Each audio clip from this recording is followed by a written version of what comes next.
국정감사가 끝을 향해 달려가는 가운데 고발 사주 의혹과 대장동 의혹을 둘러싼 여야의 공방은 더욱 거칠어지고 있습니다.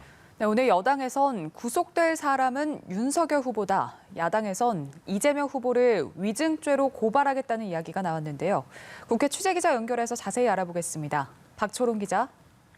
네, 오늘은 사실상 국정감사의 마지막 날입니다. 12개 상임위에서 종합감사를 하는데요.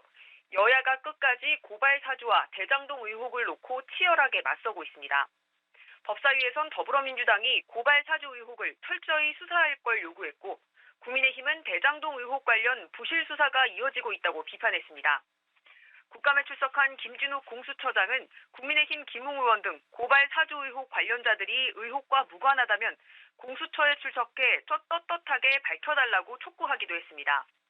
박범계 장관은 대장동 의혹 검찰 수사와 관련해 로비 부분 수사가 진척되지 못하고 있다고 밝혔습니다. 국감장박 장외전도 치열했습니다. 민주당 송영길 대표는 윤 후보가 대통령이 되기도 어렵겠지만 되더라도 탄핵 사유라고 밝혔습니다.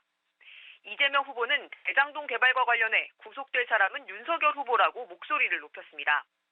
윤 후보가 부산저축은행 사건의 주임 검사였는데 수사 과정에서 대장동 대출 비리가 드러났음에도 문제 삼지 않았단 겁니다.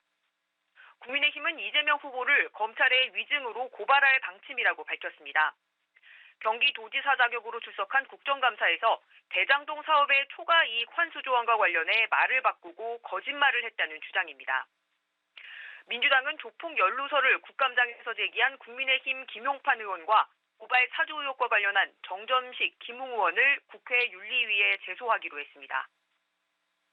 이번엔 여야의 대권 주자들 소식 알아보겠습니다. 두 차례 경기도 국감을 마무리한 더불어민주당 이재명 후보, 조만간 지사직에서 사퇴하고 본격적인 대권 행보에 돌입할 걸로 보이죠?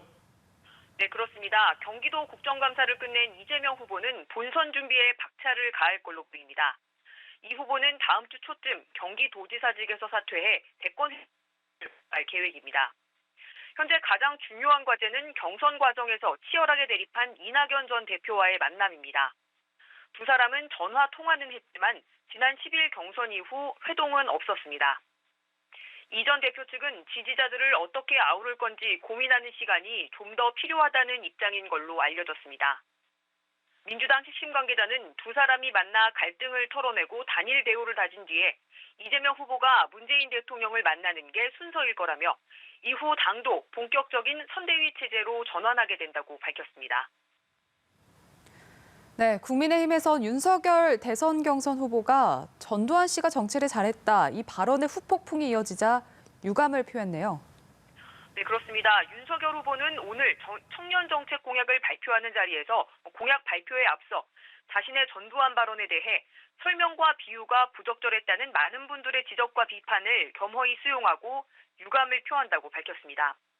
이어 앞으로도 낮은 자세로 국민들의 뜻을 더 받들어 국민들의 여망인 정권 교체를 반드시 이루도록 하겠다고 밝혔습니다.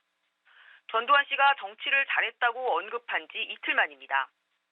윤 후보는 자신의 발언은 50 정권을 옹호하거나 찬양한 건 결코 아니라면서 각 분야에서 널리 전문가를 발굴해 권한을 위임하고 책임 정치를 하겠다는 뜻이라고 해명했습니다. 지금까지 국회에서 전해드렸습니다.